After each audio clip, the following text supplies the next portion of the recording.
Not too long ago, in a quiet and serene surrounding of Ikoyi, lived Demola Ashurubi. Demola worked for the Lagos state government. Recently, he was offered a life-changing opportunity to work for the government in Katsina. Demola and his wife, Bimpe, had a serious conversation about the job promotion. They both agreed moving to Katsina would be beneficial for the family. It would also serve as an opportunity to learn about the culture of the Northerners. The Asherobi has two sons, Kunle and Kayode. They were in their third year at the university. They have lived in Lagos for the most part of their lives, although they sometimes take short vacations to other countries once or twice a year. After 6 months of planning, the Asherobi finally moved to Kankia area of Katsina. The Kankia population is mostly Hausa and Fulani ethnicity. They speak Hausa, Fulde languages, and English language. Settling down was the easiest part of migrating. The job offer came with an apartment complex in Kankia Estate, a few miles away from the secretariat. The neighbors were friendly. They welcomed the Asherobi into their community with an open arms. Kayode and Kunle were enrolled in Kankia Business School as third-year students, while their mother, Bigbe, opened a fashion store in popular Kankia Mall. It took a while for the Asherobis to fully settle in. However, within a few weeks, they began to adapt to the new environment. On the first day of class, Kayode was on his way to his department when he saw the most beautiful angelic woman he had ever laid his eyes on walking towards his direction, smiling. His heart began to pound against his chest. She must be an angel, he thought. The beautiful being stood in front of him talking. Kayode could not help but stare. He could not make sense of what she was saying, nor hear a sound coming out of her mouth. Everything was quiet and still. He felt a special spark in his chest. Eventually, the angel waved at him. She smiled shyly. She said, "I understand. I often have that effect on people." Kayode was embarrassed. His heart fluttered. He thought, "Oh my God, her voice is so cute." He composed himself. "My name is Kayode Asherobi," he said. "Forgive my rudeness. I zoned out for a minute there. Wow, I wasn't sure if I was daydreaming or in a real-life situation." Amina replied shyly, "I am Amina Dikko. I was asking if you could please direct me towards the bursary." Kayode pointed her in the direction. She waved at him as she walked towards the bursary. About a minute later, Kayode pinched himself. He regretted not asking for her contact or information. Amina's thoughts occupied his mind throughout the day. He kicked himself for his amateur mistake. He said, "Rule number 1, never let a beautiful woman slip away from you without getting her contact information." Kayode, you messed up big time. Kunle observed his brother was acting strangely. He inquired why Kayode was acting weird. One day, Kayode said, "I'm going to write a book about how I met Amina, my prospective future wife." Kunle found his brother's reaction hilarious. He said, "Kayode, are you certain you didn't hit your head on the wrong side?" Kayode remained affirmative. He answered, "No, Kunle. There is something about Amina Dikko. I think I have found my soulmate, bro. When you see her, you would understand." Kunle lost it in that moment. He started laughing hysterically. He said, "What? Kayode, what a reach. You barely spent a minute with the lady and you're already calling her your soulmate and your future wife. Abeg, stop him. My guy, we need to visit a doctor to have your head checked out. This seems pretty unusual." Kayode reassured his brother that he knew what he felt within that moment with Amina. Kunle pulled his brother towards the car park while they made their way home. 2 weeks later, Kayode and two of his friends were discussing in the classroom while waiting for the last lecture of the day. A group of students walked into the lecture room with a course professor. The professor announced, "This second group will be partaking in today's class. I will appreciate if you welcome them." Kayode felt a little tap on his right shoulder. He turned back and saw the radiant angel herself, Amina Dikko.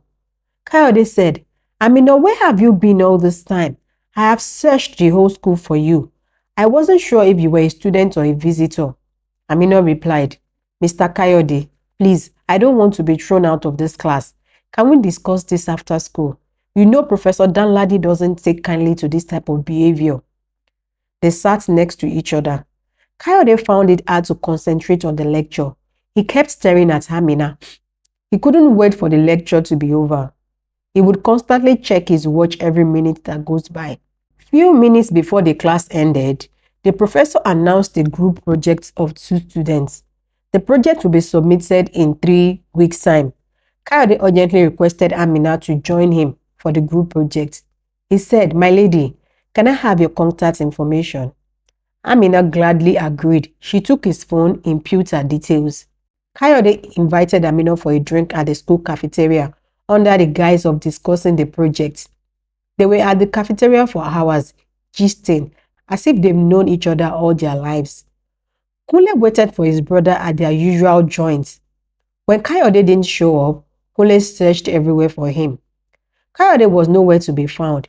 He called Kayode's mobile phone. It was unreachable. Kunle decided to get a bottle of water at the cafeteria. From there, he would head back home on his own. However, he found his brother smiling ears to ears, sitting across the beautiful Hausa lady. Kunle made his way towards them. He said, "Bro, so this is where you've been all this time, Kayode? I have been calling your phone non-stop. I have searched the old school for you. Dude, you should have seen your guy now." Kayode calmly responded. He said, "And you have finally found me, bro." Kunle, meet Amina Dikko. Kunle had this unexpected understanding look. He shook his brother's hand in a coded gesture. He commended Kayode with a nod and looked into his eyes without uttering a word. They both shared a secret smile. Kunle greeted Amina with courtesy. He joined the conversation. After a while, they departed sometimes later. Kayode and Amina became inseparable. Wherever you see Amina, Kayode is definitely in close proximity. After the project has been successfully completed and submitted, Kayode couldn't resist his feelings for Amina. He wanted to confess his love for her badly. He finally summoned courage. He asked her out. However, Amina was reluctant at first. She said, "Kayode, let's not ruin the good thing we have going on here." Her rejection did not faze him. He was determined on winning her heart. During the end of semester break, Amina and Kayode would always find a way to get together. Kunle hardly ever sees his brother anymore. If he's not with Amina, he's on the phone with Amina. Kunle confronted his brother. He said, "I'm not sure which of you is confused, you or Amina. You guys practically act like a couple, yet she won't even acknowledge your feelings."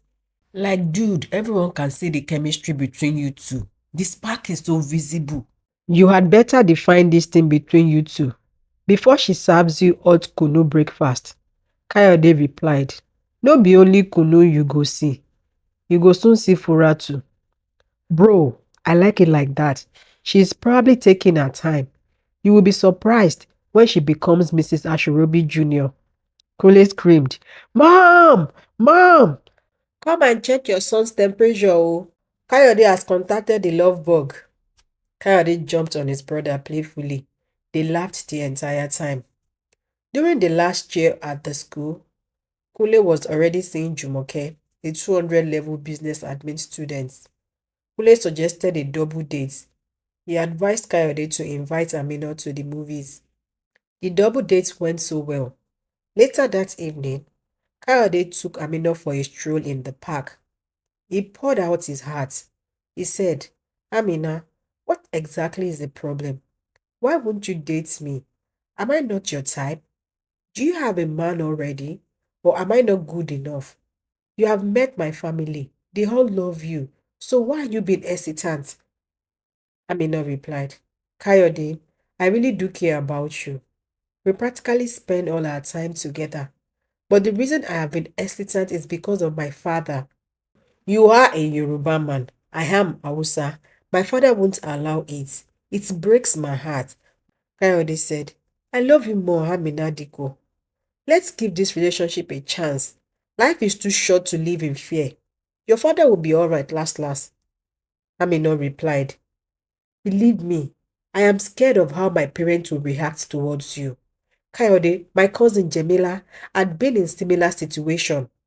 Her father showed her shege. She was disinherited and disowned just because she associated with an Igbo man. Kayode, I'm scared. Tears began flowing down Amina's face.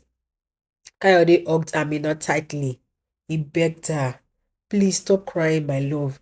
It hurts my heart when you do that. I know from the first day we met that you are the only woman for me. We don't have to meet your parents today. When the time is right, I will be by your side through it all. I promise you that. After that, they got an ice cream. Later that evening, Kayode dropped Amina a couple of houses down her street. By mid-semester, their relationship was noticeable by the whole school. As a matter of fact, Kayode's parents were very much aware of the relationship, whereas the Dikko family were still in the dark. Ubi, one of Amina's friends, told her that she was playing with fire. She said, Amina, you had better break things off with Kayode before things get out of hands. You know what your brothers are capable of if they find out. Amina shunned her. She replied, why would I break up with the love of my life? Besides, are you going to tell on me? Because this your tone is questionable. If you truly care about me, Kanjiko, be happy for us. Wish us well. Perhaps say a prayer or two on our behalf. I don't like negative energy. Now good day. Kubi accepted the drag like a queen and learned to keep her unsolicited advice to herself. During their graduation, the Ashorebi and the Diko family finally met. Amina introduced Kayode as her classmate to her family.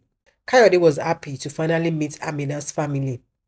The Ashorebi were invited with a couple of other families to an after party at the Diko's estate. Everyone was having a good time until suddenly Diko rushed towards the pool and ordered the DJ to stop the music. Diko angrily asked, Amina, I was having a conversation with that Yoruba man and he said something funny. Are you seeing someone? Amina thought the day she had dreaded all this while is finally here. She answered, yes, Baba, I am seeing someone.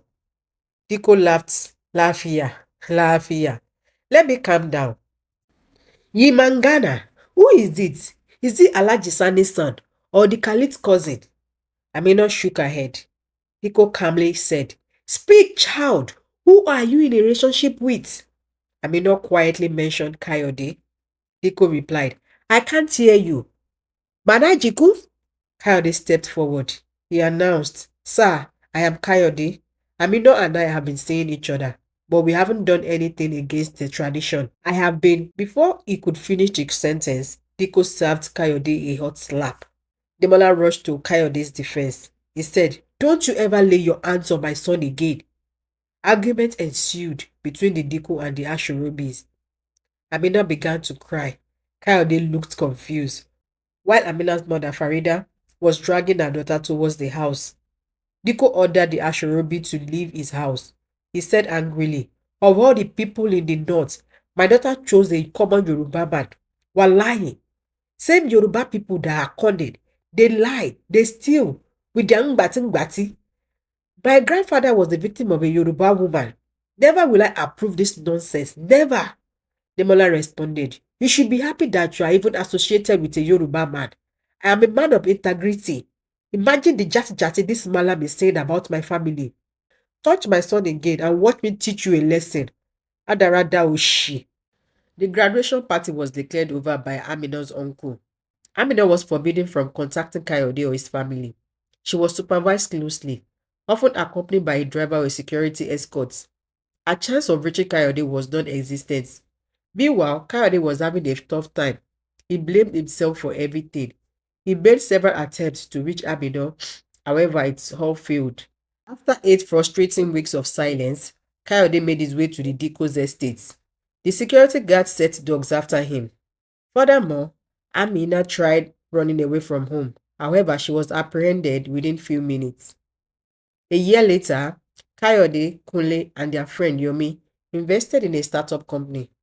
It was very challenging for them. Personally, Kayode purposefully buried himself in work to avoid thinking about Amina. Diko had released his leash on Amina by now. He believed Kayode was long gone from his daughter's life.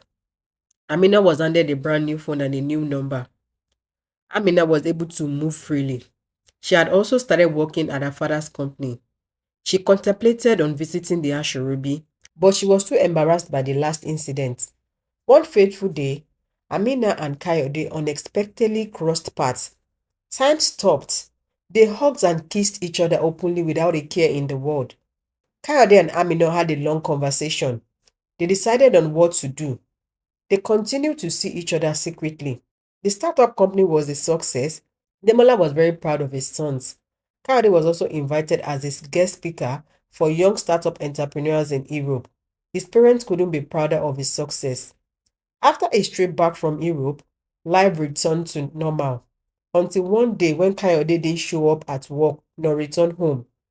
The next day, they went to the nearest police station. They came in contact with the Dikko's family, who also came to file a complaint about their missing daughter Amina. Arguments and blames were thrown on both sides. The police intervened. It was obvious the two lovebirds had eloped. The question remained, where is Kayode and Amina? See you on the concluding part of this story. Bye.